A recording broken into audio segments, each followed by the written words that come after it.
Aujourd'hui, on va plonger dans un sujet qui, je pense, nous touche vraiment tous, la fameuse économie de l'attention et cette fatigue numérique qu'on ressent au quotidien. Ah ouais, ce sentiment d'être constamment épuisé par nos écrans, c'est le grand mal du siècle, clairement. Exactement. Et pour comprendre comment reprendre le contrôle de notre temps libre, on va surtout se baser sur les travaux de Cal Newport, un informaticien super intéressant, et notamment son livre sur le minimalisme digital. Un livre qui fait beaucoup réfléchir, oui, et on va aussi croiser ça avec d'autres essais qui documentent notre rapport de plus en plus toxique avec nos téléphones. C'est ça, le but aujourd'hui, c'est vraiment de décortiquer pourquoi les petites astuces du genre je désactive une ou deux notifications, ça échoue lamentablement. Spoiler, ça ne marche jamais très longtemps. Ouais, voilà. Et on va voir comment une refonte philosophique beaucoup plus radicale pourrait être la vraie solution. Par contre, petite précision avant de commencer. Oui, c'est important de le rappeler. On n'est pas là pour faire la morale, hein. Le but, c'est pas de dire que la technologie c'est mal ou de diaboliser la Silicon Valley. On reste totalement neutre. Complètement. L'idée, c'est d'exposer les arguments de ces auteurs pour que chacun puisse se faire son propre avis en toute connaissance de cause. Voilà. Et pour lancer le débat, il y a un texte qui m'a vraiment marqué. C'est l'histoire d'Andrew Sullivan. Ah, ce fameux essai, c'est une porte d'entrée parfaite pour ce sujet. Pour situer, c'est un blogueur et chroniqueur politique américain très connu. Et en 2016, il a sorti un essai, mais immense, qui s'appelait « J'ai été un être humain ». Le titre est d'une tristesse absolue. C'est un vrai cri du cœur. C'est exactement ça. Il y raconte, avec une honnêteté brutale, comment le fait d'être bombardé d'infos, de notifications et d'alertes toute la journée l'a littéralement détruit, physiquement et mentalement.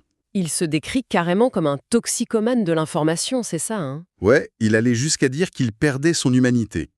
Et ce qui est fou, c'est que son effondrement, c'est pas un cas isolé. C'est pas juste un journaliste qui fait un burn-out. Non, c'est le symptôme extrême d'un truc que des millions de gens vivent à des degrés divers. Et c'est là que Cal Newport intervient, d'une manière un peu inattendue d'ailleurs. Comment ça? Eh bien, Cal Newport est prof d'informatique, mais il n'a jamais eu le moindre compte sur les réseaux sociaux. Sérieux? Un informaticien sans réseaux sociaux? T'attendais à ce que ses lecteurs lui posent des questions sur comment gérer sa boîte mail au bureau ou comment ne pas être interrompu par ses collègues. Mais pas du tout. Ah, les retours portés sur autre chose. Exactement. La grande majorité des gens lui parlaient de leur vie privée. Des parents impliqués, des étudiants brillants, des professionnels organisés, qui disaient tous la même chose. Laisse-moi deviner, ils perdaient pied en rentrant chez eux? C'est en plein dans le mille. Dès qu'ils franchissaient le pas de leur porte, ils se laissaient complètement happer par l'écran de leur téléphone. Un épuisement généralisé. Et ça soulève la vraie question. Comment on a pu en arriver là? Parce que, comme dit Newport, on n'a pas signé pour ça. On y a, je cite, trébuché en marche arrière. Cette expression est géniale et tellement vraie quand on regarde un peu en arrière. Bah oui, remettons-nous en 2007, la sortie du tout premier iPhone. L'argument de vente de Steve Jobs, c'était quoi? C'était d'avoir un iPod tactile, un téléphone et un accès occasionnel à Internet, le tout dans une seule poche. Voilà. C'était un outil purement utilitaire. Il n'y avait même pas d'App Store avec des millions d'applications prévues au départ. Et là, on se retrouve un peu plus de 10 ans plus tard à déverrouiller notre écran, genre 88 fois par jour en moyenne. C'est une mutation hallucinante. Et le pire, c'est qu'au lieu d'analyser le système, on a tendance à culpabiliser les gens.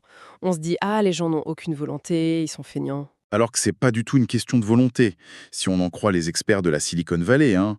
Absolument pas. Des anciens cadres comme Tristan Harris ou Sean Parker ont fini par cracher le morceau.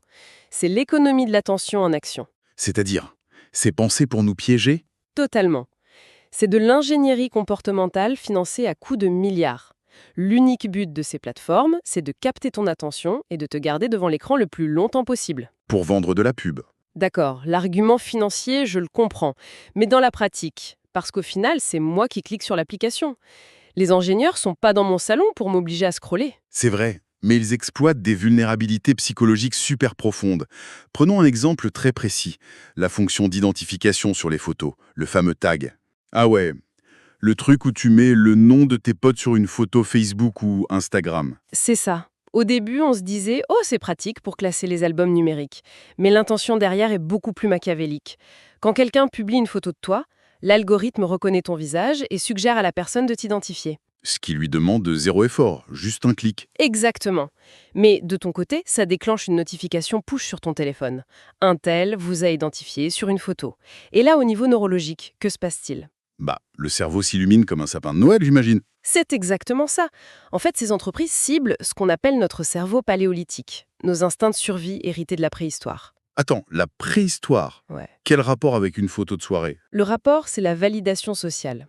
Pour nos ancêtres chasseurs-cueilleurs, avoir l'approbation de la tribu, c'était pas une question d'ego, c'était vital. Si tu étais exclu du groupe, tu mourrais de faim, tout simplement. Ah ouais, la vache. Donc, quand mon téléphone vibre pour me dire que j'ai été identifié, mon cerveau primitif se dit pas « tiens, une donnée numérique ».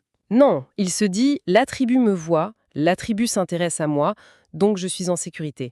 C'est un shoot de dopamine lié directement à l'instinct de survie. Et j'imagine que l'inverse est vrai aussi. Si je poste un truc et que j'ai zéro notification, mon cerveau interprète ça comme « la tribu me rejette, je vais mourir ». C'est tout à fait la logique de l'algorithme. Ça crée une anxiété sourde permanente.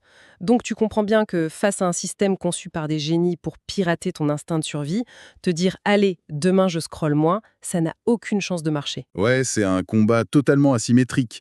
C'est comme essayer d'éteindre un incendie de forêt avec un verre d'eau. Les astuces genre passer son écran en noir et blanc, c'est ridicule face à ça. C'est pour ça que Newport propose une vraie rupture avec le minimalisme digital. Une philosophie de vie entière, pas juste un petit hack de productivité. Bon, là je vais me faire l'avocat du diable. Quand on me dit minimalisme digital, j'imagine tout de suite un mec qui vit dans une grotte qui refuse le progrès. C'est un peu un retour en arrière, non? Je vais pas jeter mon ordi et couper mes groupes de discussion pour le boulot. C'est la réaction classique. Mais le minimalisme digital, c'est pas du tout rejeter la technologie. Encore une fois, Newport lui-même est informaticien. Donc c'est quoi le concept alors? C'est de refuser la soumission à la technologie. Il y a 3 grands principes, et le premier est super important. C'est l'idée que l'encombrement coûte cher. L'encombrement numérique, on s'entend. Oui. Et pour expliquer ça, l'auteur s'appuie sur une figure historique assez étonnante, Henri David Thoreau, le philosophe du 19e siècle. Attends, Thoreau, le mec de Walden qui s'est isolé dans une cabane au fond des bois, comment il peut m'aider à gérer mon fil d'actualité, lui? Eh bien, ça se passe au niveau de sa méthode pour évaluer la valeur des choses. À l'époque, Thoreau observait les fermiers de sa région, à Concorde. D'accord. Il voyait ces gars s'épuiser, travailler comme des fous 60 heures par semaine et s'endetter jusqu'au cou. Et tout ça pourquoi? Pour s'acheter des stores vénitiens un peu plus beaux ou des casseroles plus brillantes. Des choses futiles. Le consumérisme de base, quoi. Voilà. Et l'idée de génie de Thoreau, c'était de dire que le coût d'une chose, ça ne se mesure pas en argent. Ça se mesure en quantité de vie que tu dois donner en échange. Ah, je vois le truc. Ces fermiers échangeaient carrément des années de leur vie contre de jolis stores. Exactement. Et si on transpose ça aujourd'hui avec l'économie de l'attention, le vrai coût d'une application gratuite sur l'App Store, c'est pas 0 €. C'est le temps et l'énergie qu'elle nous pompe. C'est ça, le coût caché, le coût en vie. Souvent, on garde une appli en se disant « Oh, ça m'est utile parfois pour trouver un resto » ou « Ça me permet de voir les photos de vacances de ma cousine ». On ne regarde que le petit bénéfice immédiat. Et on oublie la facture globale. Tolérer cet encombrement numérique, ça veut dire morceler son temps libre, être tout le temps un peu anxieux et perdre sa capacité de concentration. C'est clair. Est-ce qu'une recommandation de restaurant vaut vraiment le sacrifice de dizaines d'heures d'attention par mois? Vu comme ça, non. C'est la base du minimalisme digital. Les petits avantages isolés de ces applications ne valent pas le coût psychologique énorme qu'elles nous imposent. Ok, la théorie est imparable, je valide. Mais concrètement, comment on fait pour s'en sortir? Parce qu'on a bien dit que c'est une dépendance neurologique.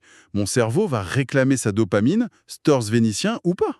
C'est là que la méthode devient radicale. On ne peut pas faire ça en douceur. Newport préconise un sevrage brutal, le grand ménage numérique. Oula, ça consiste en quoi? 30 jours complets sans aucune technologie facultative. Tu gardes juste ce qui est strictement indispensable pour ton travail ou tes urgences familiales. Tout le reste, réseaux sociaux, sites d'infos en continu, jeux, c'est coupé net. 30 jours? Hmm. Mais pourquoi un mois entier? Ça paraît énorme. C'est une question de neuroplasticité. Quand tu es bombardé de flux numériques en permanence, ton cerveau s'adapte à ce déluge de dopamine. Il devient comme anesthésié. Donc, les choses de la vraie vie nous paraissent ennuyeuses en comparaison. Tout à fait. Ton cerveau est désensibilisé. Les 30 jours, c'est le temps nécessaire au niveau chimique pour réinitialiser cette ligne de base de la dopamine, pour recommencer à apprécier des choses plus lentes. Mais ça doit être atroce au début. N'importe qui a oublié son téléphone aux toilettes connaît cette angoisse. que faire le dimanche sur le canapé quand le cerveau hurle « donne-moi un écran ». C'est le plus gros piège. Ceux qui voient ça juste comme une privation, ils échouent. L'idée, c'est pas de fixer le mur pendant 1 mois. Newport fait appel à un concept d'Aristote, les loisirs de haute qualité. C'est-à-dire, il faut remplacer le vide. Exactement. Le bruit numérique sert souvent à masquer le fait qu'on ne sait pas quoi faire de notre temps libre. Pendant ces 30 jours, tu dois réinvestir le monde physique, faire des choses concrètes qui demandent de la présence. Il y a un super exemple dans le texte par rapport à ça, l'histoire de la réparation du ventilateur de salle de bain. Oh oui, cet exemple illustre parfaitement la différence entre la technologie qui abrutit et celle qui sert d'outil. D'un côté, tu as la personne qui passe 2 heures sur YouTube à enchaîner les vidéos recommandées en mode zombie avec la lecture automatique. Là, la technologie est ton maître, elle te draine. Voilà. Et de l'autre côté, tu as ton ventilateur qui tombe en panne, tu vas sur YouTube intentionnellement, tu cherches un tuto précis et tu passes ton après-midi avec des outils dans les mains à réparer le moteur. C'est le jour et la nuit. L'écran redevient un simple serviteur. Et à la fin de la journée, tu as la satisfaction bien réelle d'avoir accompli quelque chose de tes mains. C'est ça, un loisir de haute qualité. Et c'est dans cet état d'esprit qu'on doit arriver à la fin des 30 jours, j'imagine. On ne réinstalle pas tout par défaut. Surtout pas. On filtre tout impitoyablement. On ne garde que les technologies qui servent directement un objectif de vie important. D'accord, mais comment on empêche la rechute? Parce que les algorithmes vont continuer d'être de plus en plus performants. L'auteur parle de résistance de l'attention, un terme un peu guerrier. L'idée, c'est d'ajouter consciemment de la friction.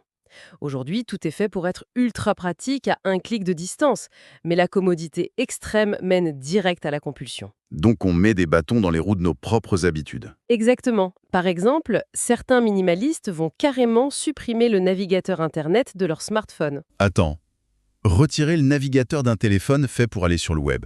C'est violent. C'est violent mais efficace. Si tu as besoin d'une info, tu t'obliges à aller t'asseoir devant ton ordinateur portable. Et j'imagine que 9 fois sur 10, tu te rends compte que l'info n'était pas si importante que ça. Voilà. L'envie disparaît. C'était juste un réflexe musculaire, pas un vrai besoin intellectuel. Ok, mais on vit quand même dans le monde réel. Moi, je peux pas juste jeter mon téléphone ou le rendre inutile. Si je suis au parc avec mes enfants, j'ai besoin d'être joignable en cas d'urgence. Je fais comment? Le minimalisme est pragmatique là-dessus. Il y a des solutions matérielles fascinantes pour esquiver les pièges de la Silicon Valley. Par exemple, le Lightphone. C'est quoi ce truc? C'est un appareil minuscule, grand comme 2 cartes de crédit. L'écran est en noir et blanc, de l'encre électronique basique, et ça fait presque rien. Presque rien, Jean? Tu peux appeler, recevoir des appels et envoyer des SMS. Point. Pas d'appareil photo, pas d'internet et 0 notification push. Pourquoi pas juste prendre un vieux Nokia des années 2000 alors? Parce que le l'iPhone est une démarche philosophique. C'est pas du bricolage avec un vieil appareil. C'est pensé comme ce que les concepteurs appellent une issue de secours. J'adore ce terme. Une issue de secours. Donc, je garde mon gros smartphone pour le GPS ou le boulot, mais le week-end, je transfère mes appels vers ce petit truc et je le laisse à la maison. Exactement, tu pars l'esprit léger. Tu restes joignable pour ta famille s'il y a un souci, mais tu es totalement immunisé contre les algorithmes. Le manifeste des créateurs de ce téléphone dit une chose très forte. Votre temps équivaut à leur argent. C'est puissant. En utilisant cette issue de secours, on refuse de se laisser extraire notre temps de vie pour enrichir ces énormes boîtes de la tech. On reprend le contrôle de nos outils. C'est la conclusion parfaite du minimalisme digital. C'est pas un dogme anti-technologie. Faire un FaceTime avec de la famille à l'étranger, c'est génial. Évidemment, on ne crache pas sur les miracles du 21e siècle. Le but, c'est d'utiliser ces innovations de manière chirurgicale, juste pour ce qui a du sens pour nous, et d'avoir la force d'ignorer tout le reste. Ça demande un effort constant, mais ça en vaut la peine. Et d'ailleurs, ça m'amène à une réflexion finale, un peu provocatrice, qui découle de tout ça. Je t'écoute? On voit bien que les géants de la tech veulent numériser la moindre parcelle de nos vies, pour tout le monde. Mais avec ce qu'on vient de voir, est-ce qu'on ne se dirige pas vers une nouvelle fracture sociale assez insidieuse? Ah, tu veux dire que la déconnexion deviendrait un luxe? C'est exactement ça. Et si la vraie marque de privilège dans le futur, c'était plus d'avoir le dernier gadget, mais la capacité de s'en passer? C'est très probable. On aurait d'un côté des classes populaires pacifiées par des écrans omniprésents et des algorithmes gratuits, et de l'autre, une élite qui payerait une fortune pour des écoles sans écran, des retraites silencieuses, de vraies interactions humaines. Le luxe ultime de demain, ce sera peut-être tout simplement le droit de s'asseoir seul, en silence avec ses propres pensées. C'est une perspective qui donne vraiment le vertige. Et c'est là que tout commence vraiment à prendre sens. En effet.